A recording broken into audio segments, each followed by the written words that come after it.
소량국 성도님, 조금만 이쪽으로 나오세요. 제가 얼굴이 안 보여요. 네.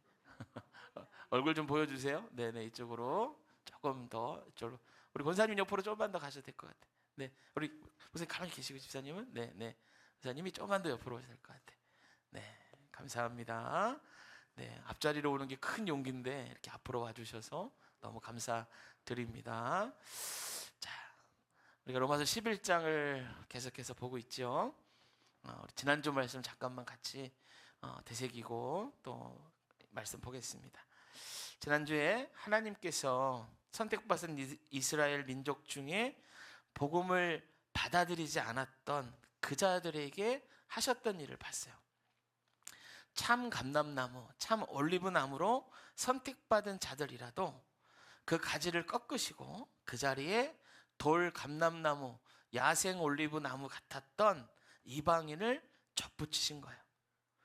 그들이 꺾이고 이방인이 접붙여진 그 사실을 보면서 바울은 이방인 된 사람들에게 너희들이 배워야 할 것이 있다라고 말합니다. 이것은 이방인으로서의 우월감이 아니죠. 내가 이방인이었는데 접붙임을 받아서 이제 참 감람나무가 됐어, 이런 우월감이 아니라는 거예요. 첫 번째로 하는 게 뭐냐? 두려워하라라는 거예요. 두려워하라. 이런 두려움이 없으면 어떻게 되나? 본문에 이방인과 유대인의 관계가 그랬죠. 믿지 않는 유대인을 보면서 이방인들이 판단하고 손가락질하는 거예요. 그래서 여러분, 이 하나님의 역사를 두려워하는 마음이 없으면 우리도 그런 사람이 될 수밖에 없는 거죠. 제가 예수님 시대에 있었던 실로암 망대 사건에 대해서 말씀드렸어요.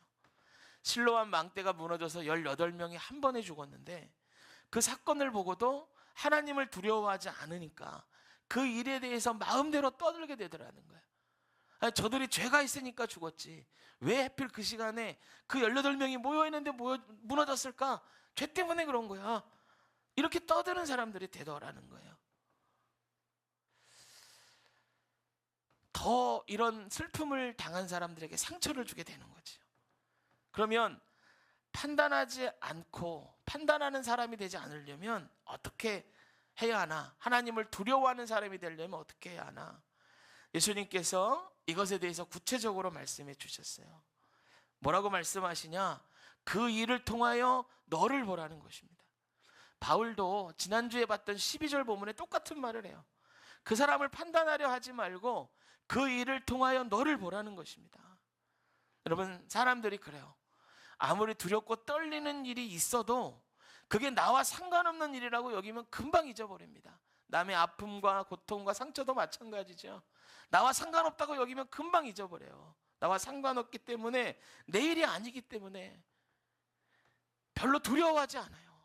그러나 그 일들을 볼 때 이건 나의 일이다, 나에게도 얼마든지 그런 일이 생길 수 있다 하면 그때부터 달라지는 것이죠. 이런 사람들은 여러분, 사람을 판단할 수가 없어요. 내 코가 석자인데 누굴 판단합니까? 여러분, 바울이 얘기하는 거예요. 그런 그 이방인들의 꺾임, 그들이 가지가 꺾이고 거기에 이방인들이 접붙여진 이 무시무시한 하나님의 공의와 심판을 보면서 자기를 돌아보라는 거예요. 나한테도 그런 일이 얼마든지 있을 수 있다라는 것을 보고 두려워하라는 거예요. 그렇게 하나님 앞에 서야 그 백성들이 살고 판단하거나 하나님을 두려워하지 않는 그러한 참담한 일에서 벗어날 수 있는 거죠. 그러면 우리가 이렇게 생각할 수 있어요. 우리 신앙생활이 하나님 앞에 그런 모습으로 산다는 것이 마치 두려움 가운데 떨면서 나는 저렇게 되면 안 되지 하면서 마치 무서운 부모 밑에 살아가는 어린아이처럼 혼나고 실수할까 봐 두려워 떨면서 살아가는 게 우리의 신앙생활인가? 아니라는 거죠. 전혀 다른 거죠. 왜냐하면 하나님을 두려워할 때 그것을 통하여 깨닫게 되는 또 하나가 있는데, 그게 뭡니까? 하나님의 공의가 있는 그 자리에 나를 향한 은혜가 있다는 걸 깨닫게 되는 거야. 할렐루야, 할렐루야. 여러분, 그런 생각 드는 거죠. 내가 저 사람보다 나은 게 없는데, 저들보다 나은 게 없는데 심판을 받으려면 내가 먼저 받아야 되는데 하나님의 인자하심이 나를 살려주시는구나. 여러분, 그걸 느끼게 되는 거예요. 그래서 여러분, 본문 22절에 보면은 하나님의 준엄하심과 인자하심을 함께 말하는 거예요. 그 이유가 이런 거죠. 그래서 하나님의 인자하심 안에 머무는 자가 누군가라고 말할 때 이렇게 대답하는 거예요. 그 사람은 하나님을 두려워하는 자입니다. 하나님을 두려워하며 주변의 일들 가운데 그 모습을 통하여 나를 보고 회개하는 사람입니다. 그런 사람이 하나님의 인자하심 안에 머물 수 있고, 그런 사람이 되어 하나님의 인자하심으로 승리하는 인생 살아가자는 말씀을 지난주에 드렸습니다. 할렐루야. 여러분, 주변에 일어나는 모든 일들 가운데 이렇게 하나님을 두려워함으로 하나님의 인자하심 안에 거하는 저 여러분 되시기를 축복합니다. 자, 오늘은 그 다음 말씀이죠. 하나님의 신비 앞에서 첫 번째 말씀을 함께 봅니다. 배를 만드는 그 조선 공학자들이 있습니다. 나라 조선이 아니고 배를 만드는 조선업 이걸 얘기하는 거예요. 배를 만들 때 작은 배는 상관이 없는데요, 배를 크게 만들려면 이 비율이 굉장히 중요합니다. 폭이 너무 넓으면 이렇게 배가 똑바로 갈 수 없고, 폭이 너무 좁으면 짐도 많이 실을 수 없을 뿐만이 아니라 기우뚱하다가 넘어져 버린다는 거예요. 그래서 배를 비율을 어떻게 하느냐가 너무 중요하다는 거지. 근데 배를 만들고 배를 막 크게 만들 때에 조선업을 하는 그 공학자들이 고민했습니다. 어떻게 하면 크게 만들 때 안정적으로 만들 수 있는가. 그래서 이 공학자들이 어떻게 했냐면 큰 물고기의 비율을 연구했어요. 큰 물고기의 비율을. 그래서 연구해서 보니까 고래는요, 분의 폭이 0.2분의 1이 되래요. 돌고래는 0.25가 되고 상어는 0.67이 되더라는 거예요.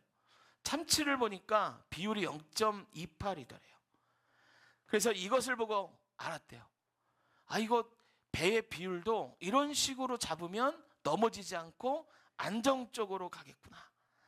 그래서 조선 공학자들이 물고기를 참조해서 배의 비율을 잡고, 지금 우리 보면은 뭐 아파트 한 10층 12층 되는 막 크루즈선 같은 큰 배를 만들게 되었다라는 거죠. 꼭 누가 설계해 놓은 것처럼 이런 비율이 존재하더라는 거예요. 사람들이 비행기를 만들 초기에 이래요. 비행기가 날릴 때는 괜찮은데 급강하를 하게 되면 공기의 그 흐름 때문에 이 날개가 막 흔들려요. 그래서 이 흔들림을 참지 못하고 견디지 못하고 날개가 부러지든지 급강하하는 중에 비행기가 추락해 버리는 일이 많았답니다. 그래서 이 일을 해결하기 위해서 항공공학자들이 독수리나 매 등을 연구했어요. 그래서 독수리가 어떻게 나는가 조사를 해봤어요. 그랬더니 독수리가 급강하할 때는 깃털의 맨 앞에 있는, 날개 깃털의 맨 앞에 있는 그 깃털 몇 개를 세우더라는 거예요. 세워가지고 그것들을 통해서 공기의 흐름을 바꿔가지고 진동이 날개 쪽으로 오는 걸 막아서더라는 거예요. 놀랍죠? 신비하죠? 그래서 항공공학자들이 발견했어요. 이런 식으로 하면 공기의 흐름 가운데 비행기가 떨리는 것을 막을 수 있겠구나. 그래서 비행기 날개 앞부분에 이 독수리처럼 흔들림을 방지하는 것들을 설치했고, 그래서 추락하지 않는 비행기를 만들었다는 거예요. 북극에 제비갈매기라는 이 새가 있어요. 남극하고 북극을 오갑니다. 남극에 있다가 다시 북극으로 가요. 이렇게 날아다녀요. 그래서 무려 79,900km, 보면 지구를 한 바퀴 도는 거거든요. 그 엄청난 거리를 날라서 갔다가 또 날라서 온다고 하는 거예요. 큰뒷부리 도요새라는 새가 있대요. 이 새는 여름에 성장하고 북서쪽으로 비행해서 알래스카 섬 근처로 날아갑니다. 이 비행거리도 13,000km 정도 되는데, 이 새들이 놀라운 것은 정확하게 항로를 찾아간다는 거예요. 과학자들이 여러 가지 그 설들이 있어요. 어떻게 항로를 찾는가? 뭐 달과 별을 보고 찾아간다. 그래서 실험도 해봤어요. 눈을 가리고 찾아가는지 못 찾아가는지 봤어요. 그랬더니 그 눈이 안 보이니까 정확히 날 수는 없지만 방향은 정확히 잡고 날아가더라는 거예요. 그래서 요즘은 이제 자기장의 흐름으로 이 새들이 방향을 찾아간다라고 말하기도 하지만 정확하게 어떻게 항로를 찾는지는 아직도 밝혀지지 않았어요. 여러분, 연어는요, 태평양을 한 바퀴 돌고도 자신들이 산란했던 곳으로 정확하게 돌아옵니다. 민물로 올라오죠. 바다를 한 바퀴 도는데 어떻게 자기들이 아래서 태어난 그 강을 기억하고 이 물고기가 돌아오냔 말이에요. 너무 신비한 거야. 이런 것들을 보면 이 동물들에게 뭐 내비게이션이 있는 것도 아니에요. 위성에서 신호를 쏴주는 것도 아니고 항해소를 배워본 적도 없어요. 그런데 정확하게 오고 가는 길을 찾는 거예요. 그러니까 이렇게 얘기할 수 있겠죠. 설계자가 이 동물들의 그 뇌나 이런 그 안에 이 항해수를 탑재해서 태어나게 한 거예요. 신비한 일이죠. 이 고도의 정보, 지금 이렇게 과학이 발달해도 할 수 없는 그러한 일들을 초자연적인 지혜를 가신 설계하신 분이 심어놔서 태어나게 한 거예요. 너무 신비스러운 일이죠. 여러분, 우리 주변에 보면 지금 꽃들이 피어 있을 때입니다. 가을꽃이 이제 피죠. 여러분, 꽃들이 피는 게 우연이 아니에요. 하나님이 완벽하게 창조하신 그 창조의 설계도 안에 그 신비함이 피조물이 꽃을 피우게 하고 하늘을 날되 떨어지지 않게 하고 먼 길도 찾아갈 수 있게 하고 태어났던 강으로 다시 돌아오게 하는 거예요. 여러분, 이 자연을 보면 놀라운 하나님의 신비가 여러 곳들에 다 깃들어 있습니다. 그런데 이 놀라운 신비 중에 가장 큰 신비가 뭔지 아세요? 죄인된 우리가 구원받아 하나님 백성 되었다는 겁니다. 이것이 세상 어떤 것보다 가장 놀라운 신비입니다. 여러분, 옆에 있는 사람들이 이 신비의 증거입니다. 할렐루야. 한 번 더 인사할까요? 당신이 신비의 증거입니다. 이렇게 한번 인사합시다. 당신이 신비의 증거입니다. 당신이 신비의 증거입니다. 할렐루야. 여러분, 오늘 본문의 바울이 이 신비에 대해서 얘기하는 거예요. 바울이 뭐라고 얘기하냐면요, 이스라엘의 구원 계획이 이 하나님의 신비 안에 들어있다는 거예요. 11장 전체를 보면 바울이 계속 단언하는 게 있죠. 유대인이 구원에서 벗어난 게 아니고 유대인은 꼭 구원을 받는다. 그래서 너희들 유대인 앞에 교만하지 마라. 너희는 유대인과 상관없는 게 아니다. 이 말을 계속하는 거예요. 여러분, 우리가 지난번에 봤던 17절도 보면요, 가지가 꺾였는데 그건 전체가 꺾인 게 아니죠. 일부, 얼마가 꺾였는데 라고 17절에 얘기하는 거예요. 일부가 꺾였다는 것은 이런 거죠. 아직 뿌리가 건재하다는 것이고 얼마든지 회복할 수 있다는 것을 전제로 하는 거예요. 그 가능성이 있다는 거예요. 이렇게 유대인은 회복될 거고 언젠가 복음 안으로 돌아올 것인데, 그렇다면 궁금하죠. 그때가 언제일지. 여러분, 이것에 대해서 바울이 25절에 말합니다. 여러분, 25절 같이 한번 읽어봅시다. 25절 시작. 형제들아, 너희가 스스로 지혜 있다 하면서 이 신비를 너희가 모르기를 내가 원하지 아니하노니 이 신비는 이방인의 충만한 수가 들어오기까지 이스라엘의 더러는 우둔하게 된 이것이라. 아멘. 할렐루야. 여러분, 이 신비에 대한 설교를 제가 두 편으로 나눴어요. 양이 많아서. 그래서 오늘 들으시고 다음 주까지 들어야 이 이방인의 구원 계획의 하나님의 역사에 대해서 우리가 알 수 있고요. 오늘은 이 신비가 무엇인지에 대한 말씀을 중점을 놓고 하나님 말씀을 들을 건데, 우리가 한번 마음을 열고 신비가 무엇인지 우리가 봅시다. 자, 25절에 보니까 그렇게 얘기해요. 바울이요, 이방인의 구원에 대해서는 로마서에서 계속 얘기했어요. 11장에 처음 나오는 게 아니라는 거죠.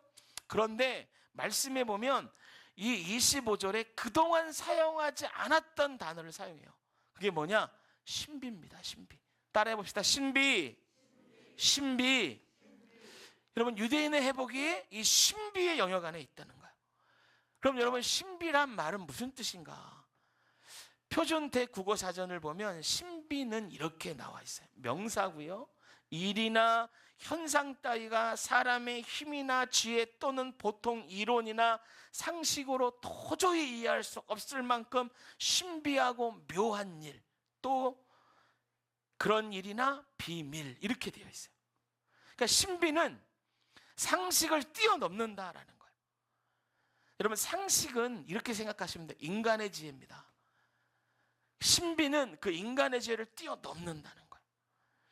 여러분, 이 신비라는 단어, 성경이 쓰인 헬라어로 보면 미스테리온이에요. 메스테리온이라고 발음이 되죠. 영어로 설명을 못하거나 이해할 수 없는 일을 미스테리라고 하는데요, 이 미스테리의 어원이 헬라어 메스테리온입니다. 이 메스테리온에서 영어 미스테리온이라는 단어가 나왔어요. 여러분, 성경에서 미스테리온, 이 미스테리라는 말이 쓰일 때는 하나님만 아시는 특별한 비밀, 특별히 하나님의 구원 계획, 하나님이 구속하시는 그 구원 계획에 대해서 이런 말을 쓸 때가 많아요. 그러니까 인간의 지혜로는 알 수 없는 하나님의 지혜를 말할 때 이것을 미스테리다, 메스테리온이다 라고 이야기를 하는 거예요. 여러분, 우리 모두가 하나님이 하시는 모든 일을 다 알 수는 없어요. 왜냐하면 그분은 크고 놀라우신 분이고 우리는 작고 연약한 피조물이기 때문에 그래요. 마치 여러분, 저 시계가 작동하는 원리를 아무리 똑똑한 동물 있죠, 돌고래나 뭐 침팬지나 이런 것이라고 할지라도 이 시계가 작동하는 원리, 그런 것들을 이해할 수 없는 것과 마찬가지예요. 왜 그런가? 동물과 사람 사이에는 갭이 존재하기 때문에 그렇거든요. 그러니까 동물의 지능으로 인간의 일을 다 이해할 수 없는 거예요. 그렇다면 하나님과 인간 사이에 얼마나 큰 차이가 있겠습니까?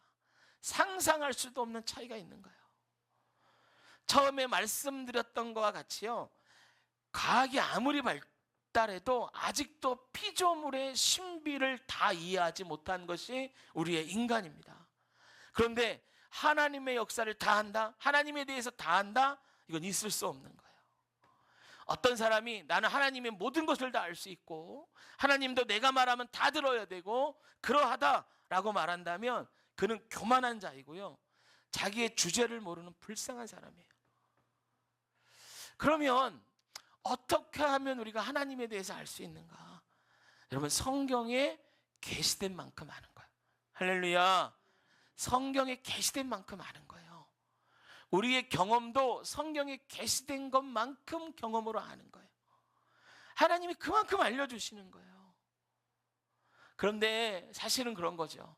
하나님이 알려주셔도 우리는 다 이해하지 못할 때가 많아요. 그래서 우리는 하나님의 일하심을 볼 때 우리 생각으로 다 이해할 수가 없어서 미스테리온이다, 이거 정말 신비한 일이다, 그렇게 말할 수밖에 없는 겁니다. 바울이 말하는 거예요. 이 유대인의 구원도 이런 신비의 영역 가운데 있다. 그런데 오늘 본문을 읽어보면 사도 바울이 이 유대인의 구원, 이 신비의 영역에 대해서 놀라운 말을 합니다. 신비라고 하는 이 미스테리온을 누구보다도 잘 알던 바울이요, 신비에 대해서 이렇게 말하는 거야. 이 신비를 너희가 모르기를 내가 원하지 아니하노니. 놀랍게도 여러분, 신비의 영역에 있는 일을 다 알아야 된다는 거야. 신비라는 말 자체가 인간의 지혜로는 다 이해할 수 없는, 인간의 이성을 뛰어넘는 하나님의 지혜, 그분의 일하심인데 바울은 얘기하는 거야. 이걸 너희가 알아야 된다는 것입니다. 그렇다면 여러분, 이 신비한 일을 우리가 어떻게 알 수 있을까? 계속 설명드렸지만 하나님에 대해서 아는 것, 그분의 지혜를 깨닫는 것, 한 가지 방법밖에 없어요. 하나님이 계시해 주는 거예요. 하나님이 보여주는 거예요. 그래야 우리가 알 수 있는 거예요. 사도 바울도 하나님의 계시로 유대인의 구원에 대한 신비를 깨달았던 것입니다. 그걸 깨닫고 나서 말하는 겁니다. 이 신비를 이제 너희들이 다 알기를 원한다. 그러면 여러분, 왜 우리가 이 신비를 알아야 할까? 그 이유가 25절 첫 문장에 나오죠. 이렇게 말합니다. 형제들아, 너희가 스스로 지혜 있다 하면서 이 신비를 너희가 모르기를 내가 원치 아니하노니. 이걸 우리말 성경으로 보면 뜻이 더 정확해요. 제가 우리말 성경으로 한번 읽어볼게요. 형제들아, 나는 여러분이 이 비밀에 대하여 알기를 바랍니다. 이것은 여러분이 스스로 지혜 있다고 생각하지 못하게 하려는 것입니다. 그러니까 이스라엘의 구원 문제, 하나님의 계획에 대하여 지혜 있다라고 말하면서 그걸 판단하고 이 신비에 대하여 함부로 떠드는 것, 그것을 하지 않기 위하여 하나님의 신비를 알아야 한다는 거예요. 이런 것이죠. 우리는 하나님의 큰 계획 안에 들어있어요. 저와 여러분의 삶, 여러분들 옆에 있는 모든 우리 모두에는 하나님의 큰 계획의 틀 안에 들어있단 말이에요. 그래서 우리 안에 일어나는 일들, 우리 주변에 일어나는 일들 중에 이해하지 못하는 것들이 많이 있어요. 그런데 사람들이 무지하여 그것에 대하여 함부로 떠들고 다니는 거예요. 그러면 하나님의 계획을 방해하는 방해자가 되기 쉽다는 겁니다. 하나님이 그걸 원치 않으셨다는 거예요. 그래서 하나님이 미스테리 오늘 계시하여 주시고 이것을 모든 자들에게 알게 하여 주시는 거예요. 여러분, 하나님의 미스테리 중에서 당장은 이해할 수 없지만 시간이 지나고 하나님을 깊이 바라보고 묵상하면서 이해되는 일들이 많이 있어요. 그래서 성경에 그렇게 말하거든요. 내가 선지자들에게 비밀을 말하지 않고는 나는 일하지 않는다라고 말씀하셨거든요. 그러니까 이 신비의 영역에 있지만 당장은 이해가 안 되지만 그 일에 대하여 이해할 수 있고, 아, 하나님이 일하셨구나 깨닫는 때가 있다라는 것입니다. 6.25 사변 때 있었던 일이에요. 충남 강경에 젓갈 나오는 그 강경에 강경 침례교회를 단임하셨던 이종독이라는 목사님이 계셨어요. 6.25 때니까 조용하던 강경에 공산당이 이제 들어왔죠. 마을 사람들이 두려워했대요. 소문이 막 나기 시작해요. 저들의 눈밖에 나면은 죽는데, 공산당들은 사람 목숨을 파리 목숨처럼 여기는데 정말 무섭대. 이런 소문을 들은 거예요. 그래서 이 강경 사람들이 두려움에 떨면서 그들 눈밖에 나지 않으려고 전전긍긍했다는 거예요. 그것 중에 하나가 예수 믿는 사람은 다 죽인대. 이 소문이 퍼져가지고 예수 믿는 사람들은 자기들이 그리스도인이라는 걸 들키면 죽을까 봐 숨기고 숨어 지냈다는 거예요. 교회가 텅텅 비어갔어요. 이 상황을 지켜보던 강경 침례교회 심호하시던 이종동 목사님이 이웃교회에 있던 후배 김장배 목사님을 찾아가요. 크고 두꺼운 종이를 한 장 가져가서 후배 목사님 불러서 얘기하는 거예요. 김 목사, 나 좀 도와줘. 왜 그러세요? 그랬더니 나 이걸로 명함을 만들려고 그래. 후배 목사님이 깜짝 놀라서, 명함이요? 이제까지 명함 한 장 없이 사시다가 왜 갑자기 명함을 만들려고 하세요? 그랬더니 이 목사님이 대답도 하지 않고 종이를 막 자르더래. 그리고 그 명함에다가 크게 강경 침례교회 목사 김종독 이렇게 쓰더라는 거예요. 후배 목사님이 깜짝 놀라서 물어봐요. 목사님, 지금 이런 거 나눠주면 큰일 나요. 지금 이런 거 나눠주면 다 죽는데요. 예수 믿는 사람 공산당이 다 잡아서 죽인대요. 그러니까 이 목사님이 크게 화를 내면서 그러셨대요. 나 이거 명함 만들어서 공산당도 나눠주고 경찰서당도 나눠주고 다 나눠주고 다니려고 그래. 그러면서 명함을 다 만들었다는 거예요. 소배 목사님이 계속 말렸대요. 큰일 나갑니다. 안 됩니다. 그랬더니 이 목사님이 그러신 거예요. 나 예수 믿는 거 부끄럽지 않아. 내가 목사라는 거 숨길 이유도 없어. 나 지금 상황이 이렇다고 숨어 지낼 수 없어. 그러면서 진짜로 어떻게 하셨냐면 이 명함을 다 나눠주고 다녔다는 거예요. 공산당에 있는 그때. 그래서 여러분, 이 목사님이요, 공산당에 끌려가서 처형당해요. 죽었단 말이에요. 여러분, 그 당시에 이 순교가 미련한 것처럼 보였어요. 아니, 왜 굳이 그렇게 긁어부스럼을 만드나? 그랬는데 이번에 순교를 통해서 강경 지역의 수많은 그리스도인들이 깨어났다는 거예요. 자기의 신앙을 다시 한번 되돌아보게 되었다는 거예요. 다시 한번 하나님이 일하시는 놀라운 통로가 되었다는 거죠. 지난주에 제가 찰리 커크라는 그 31살, 한국 나이로 32살이죠. 1살, 3살 딸아이의 아버지. 그 사람이 그 좌파 청년들, 동성애와 트랜스젠더와 온갖 그 좌파 이념에 그 물들어 있던 젊은 청년 세대를 깨워서 성경의 가치로 이끌어내다가 암살당한 이야기를 지난주에 있었던 일 말씀드렸어요. 그때 그 상황을 보면서 어떻게 이런 일이 있을 수 있냐 말이에요. 믿는 자들도 아니 어떻게 하나님 살아계시는데 이런 일이 있을 수 있는가. 미국 사회가 큰 충격에 빠졌어요. 어떤 무신론자는 찰리 커크의 죽음을 조롱하면서 막 한박 웃음을 지으면서 이렇게 얘기했어요. 하나님이 어디 있어? 하나님 없어. 찰리 커크가 왜 죽었어? 하나님 따윈 존재하지 않아. 이걸 한박 웃음을 지으면서 자기 유튜브 채널에 게시해서 사람들을 막 조롱했단 말이에요. 그러면 이 찰리 커크의 죽음 이후에 미국에서 어떤 일이 생기고 있는가? 많은 사람들이 지금 이렇게 얘기합니다. 그의 죽음이 미국 사회를 지금 깨우고 있다. 여러분, 찰리 커크 죽음 후에 어떤 일이 일어나길래 지금 이렇게 말하나? 찰리 커크가 이끌던 터닝 포인트 USA라는 단체가 있어요. 이 단체는 세 가지를 주장해요. 이념이 세 가지예요. 페이스, 패밀리, 컨트리. 신앙, 가족, 나라. 이 세 가지예요. 이 이념에 따라 좌파가 가장 많이 있는 대학교를 돌면서 토론을 했어요. 찰리 커크 한 사람과 좌파 청년 한 10명이 토론을 하는 거야. 한 사람 10대 1로 토론을 하는 거야. 그럼 그가 신앙적인 이야기로 그 토론을 해서 이 좌파 청년들이요, 그 토론을 보고 엄청나게 많은 청년들이 좌파의 이념을 버리고 동성애를 떠나고 트랜스젠더들이 그 삶을 버리고 다시 성경적인 가치로 돌아왔단 말이에요. 그러면서 어떻게 성경적으로 나라를 세울 건가 고민했단 말이에요. 그런 일을 하다가 암살당한 거예요. 그가 죽고 그의 아내가 그렇게 얘기했어요. 이제 남편이 하던 일 내가 이어받아서 그 똑같은 일을 하겠다. 그래서 찰리 커크가 살아있을 때처럼 대학교를 돌면서 이제 토론하고 강연하는 일에 대한 신청을 받았어요. 여러분, 찰리 커크 살아있을 때 한 번 신청받으면 700개 정도 대학에서 신청했대요. 근데 여러분, 찰리 커크가 암살당한 지 불과 일주일도 안 된 한 사흘 만에 몇 개의 대학이 이 토론을 신청했냐면 37,000개가 신청했어요. 37,000개의 대학에서 3,700개가 아니에요. 이 거의 대부분의 미국 대학이 이 토론회를 다 신청했어요. 수많은 청년들이 미국의 민주당을 탈퇴하고 있어요. 왜 그런지 아세요?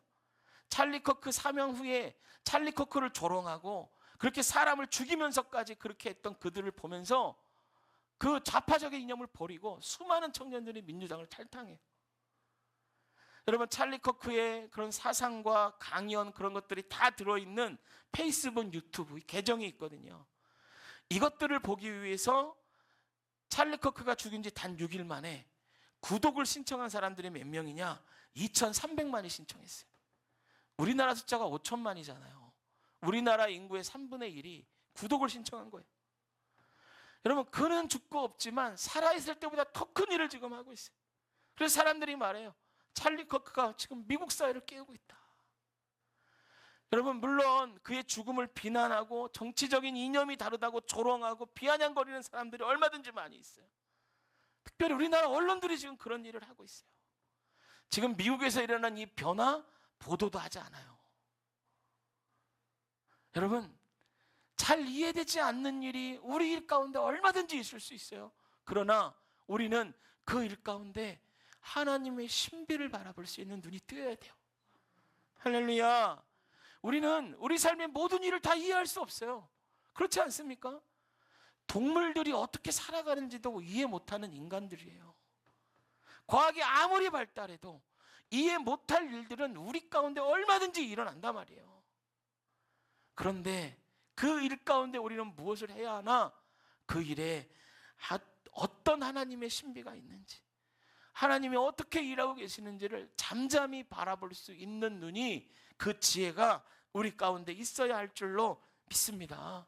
여러분, 하나님의 신비를 모르면, 하나님의 일하심을 믿지 않으면 하나님의 역사를 모독하는 사람이 됩니다.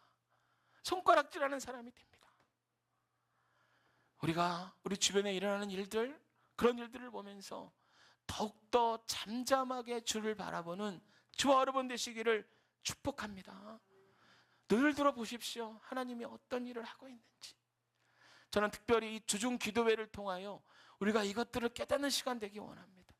우리 교회가 이것들을 깨닫는 시간 되기를 원합니다. 하나님의 신비, 하나님이 어떤 역사를 하고 계시는지. 사랑하는 성도 여러분, 오늘 이 말씀을 기억해서 순간순간 하나님의 신비를 바라보고 잠잠히 하나님의 일하심을 따라가 하나님 기뻐하시는 삶으로 흔들리지 아니하고 끝까지 믿음의 여정을 걸어갈 수 있는 저 여러분 다 되시기를 주님의 이름으로 축복합니다. 할렐루야. 잠깐 우리 기도하겠습니다.